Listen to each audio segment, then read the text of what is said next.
Hello दोस्तों, मेरा नाम है अनुराधा और आप देख रहे हैं जागरण जोश। इस वीडियो में आज हम बात करेंगे आज के करंट अफेयर्स की और जानेंगे उनके सही जवाब। इसी के साथ ही इस वीडियो के अंत में हम आपसे एक सवाल भी पूछेंगे जिसका जवाब आपको कमेंट बॉक्स में करके बताना होगा। तो चलिए शुरू करते हैं आज के पहले सवाल से।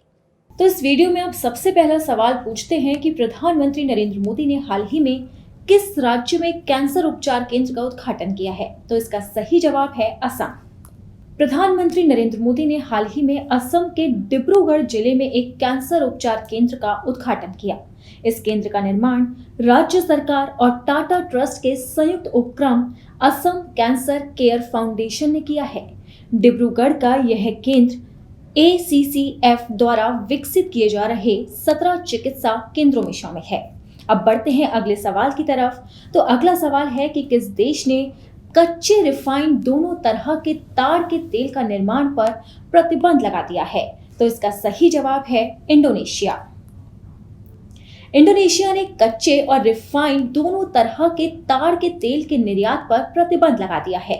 भारत दुनिया में खाद्य तेल का सबसे बड़ा आयातक देश है, वहीं इंडोनेशिया पाम ऑयल का सबसे बड़ा निर्यातक है। भारत अपने कुल आयात का 70% पाम ऑयल इंडोनेशिया से खरीदता है, वहीं 30% मलेशिया से खरीदता है। अब बढ़ते हैं अगले सवाल की तरफ। प्रत्येक वर्ष किस तारीख को world day for safety and health at work मनाया जाता है? तो इसका सही जवाब है 28 अप्रैल। अब इसके जवाब की विस्तार जानकारी लेते हैं। तो प्रत्येक वर्ष 28 अप्रैल को world day for safety health at work मनाया जाता है।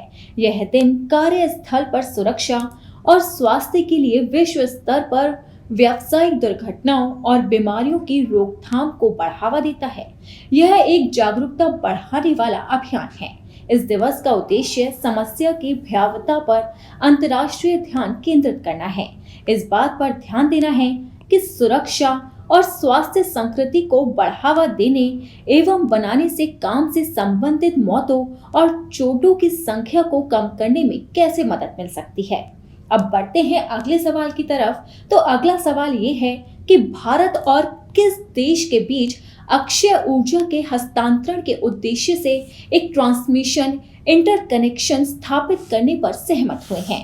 तो इसका सही जवाब है मालदीव। भारत और मालदीव दोनों देशों के बीच अक्षय ऊर्जा के हस्तांतरण के उद्देश्य से एक ट्रांसमिशन इंटरकनेक्शन स्थापित करने पर सहमत हुए हैं। इस बैठक के दौरान 2 समझौते ज्ञापन यानी कि MOU प्रस्तावित किए गए थे, जो one sun one world one grid के तहत ट्रांसमिशन इंटरकनेक्शन और ऊर्जा सहयोग पर थे। मालदीव के ऊर्जा परिवर्तन कार्य को सुविधाजनक बनाने के लिए अक्षय ऊर्जा हस्तांतरण के उद्देश्य से एक ट्रांसमिशन इंटरकनेक्शन का प्रस्ताव किया गया है। अब बढ़ते हैं अपने अगले सवाल की तरफ। उन्नत भारत अभियान 2.0 ने 25 अप्रैल 2022 को सफलतापूर्वक कितने साल पूरे कर लिए? तो इसका सही जवाब हम आपको बताते हैं। तो इसका सही जवाब है 4 साल। उन्नत भारत अभियान 2.0 ने 25 अप्रैल 2022 को सफलतापूर्वक 4 साल पूरे कर लिए हैं।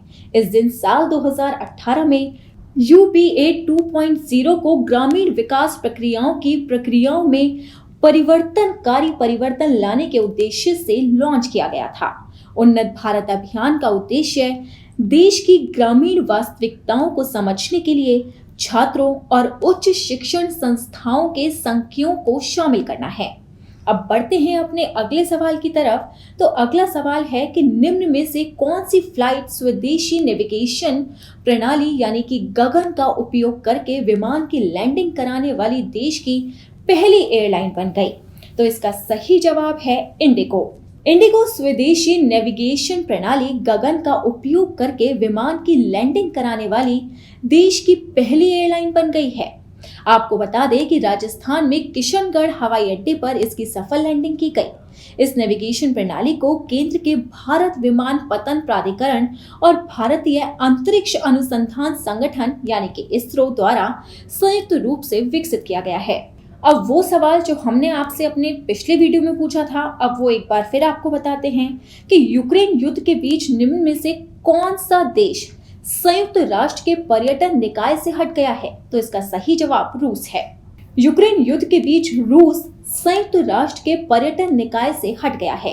संयुक्त राष्ट्र विश्व पर्यटन संगठन ने 27 अप्रैल 2022 को यूक्रेन पर हमले को लेकर मॉस्को की सदस्यता को निलंबित करने के लिए वोटिंग से एक दिन पहले ये जानकारी दी। UNWTO एक अंतर सरकारी निकाय जो पर्यटन को बढ़ावा देता है और राष्ट्रों के बीच अंतर्राष्ट्रीय व्यापार की सुविधा प्रदान करता है।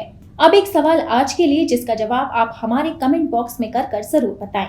आर्थिक मामलों की मंत्रिमंडलीय समिति ने जम्मू कश्मीर के किश्तवाड़ जिले में किस नदी पर 540 मेगावाट की क्वाड जल विद्युत परियोजना को मंजूरी दी है? चिनाब नदी, सिंधु नदी, झेलम नदी, रावी नदी।